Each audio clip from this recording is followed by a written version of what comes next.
Well, thank you. First of all, thanks to Doug for inviting me to participate. This is really an honor, and it's quite humbling to sit on a panel and talk about the Constitution with Keel and Doug and Ron. I had this morning thinking about this, I had a little flashback to when I was 3 years old. I had to do a ballet recital with the big girls, and my only job was to dress up in a squirrel costume and run across the stage while they danced, and then I don't remember it going all that well.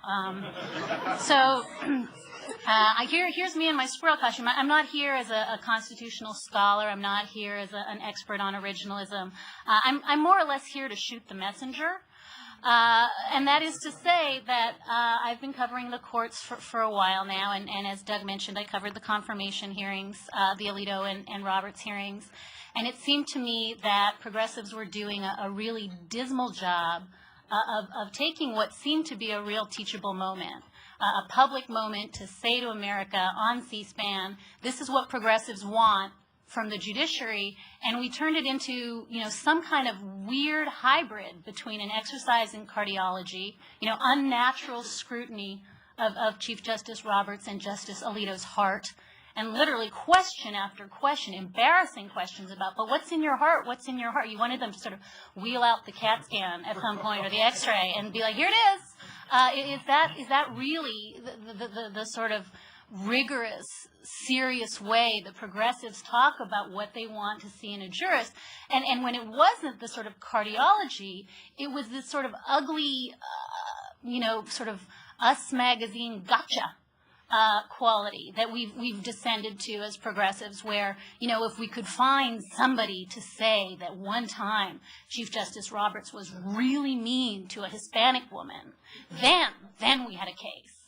And it seemed so trivial and so unseemly. It seemed to me to really degrade the conversation we were having about what we want in a judge, and it really degraded, I think, this sort of larger constitutional conversation about what it is that progressives do.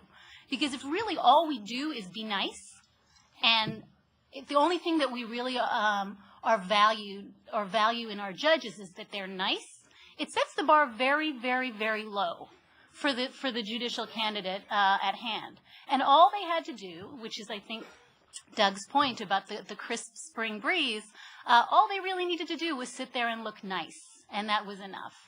You're just not going to find a judicial candidate whose head spins around like The Exorcist and who actually has dead bodies in their basement. So clearly the conversation about, are you horrible, horrible people, can we get you, is not working. And it seems to me that particularly at this moment, with an election coming up, with candidates who are talking, at least in code, we have Obama talking in code and McCain talking in code about what they seek in judges, now's a really good time to sort of goose that conversation and to say, is this really the best we can do? And I have to say I was a little bit disheartened recently when Senator Obama gave his speech about what he sought in a judicial candidate, because the distance between what he was asking for and Senator Dianne Feinstein's unseemly preoccupation with John Roberts' cardiac condition. Here we've got a senator who's got among the finest constitutional advisors in the country. He's got Cass Sunstein and Larry Tribe and Neil Katyal whispering in his ear about how he's going to frame the dialogue about what progressive judges do. This is what he came up with. Senator Obama said he wanted to have judges who share, quote, one's deepest values, one's core concerns, one's broader perspectives on how the world works, and the depths and breadths of one's empathy. Now, I am for empathy as much as the next guy, and I don't dispute that empathy is an enormously important quality in a judge, and one that I think has been lacking in some judges that we've seen on the court. But it's not the defining quality. And the fact that the word Constitution did not appear in that sentence was quite troubling to me.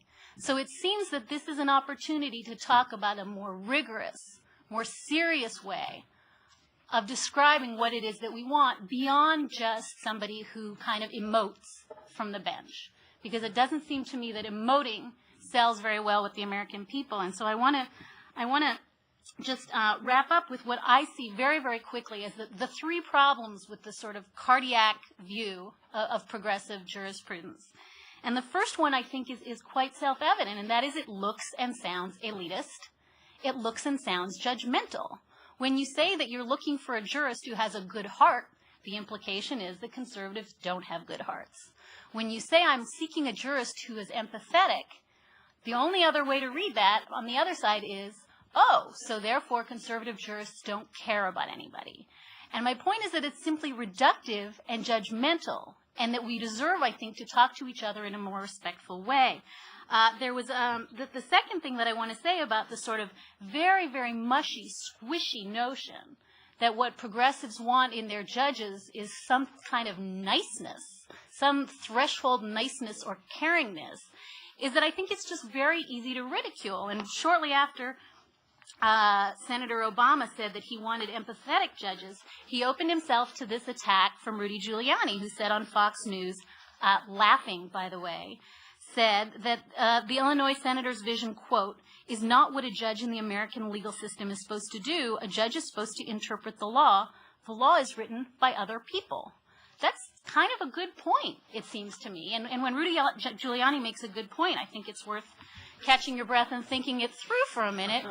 I think his point is that you can't assume that judges and their empathy and their goodness and their niceness are the sole locus of judicial decision-making. And that follows from the cardiac kindness, empathy approach. I think it's not only mushy, but it's elitist and judgmental.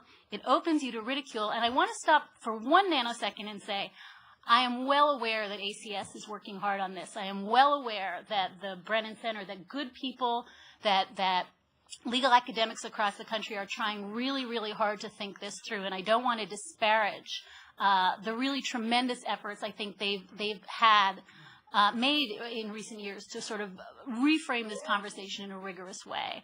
But what I want to say is that sitting at the other end of it, when I'm sitting at the confirmation hearing and what I'm hearing is this relentless colloquy about how you treat your neighbor's children and how you treat your neighbor's children's dog, I think that message is not transmitting itself out to the American people.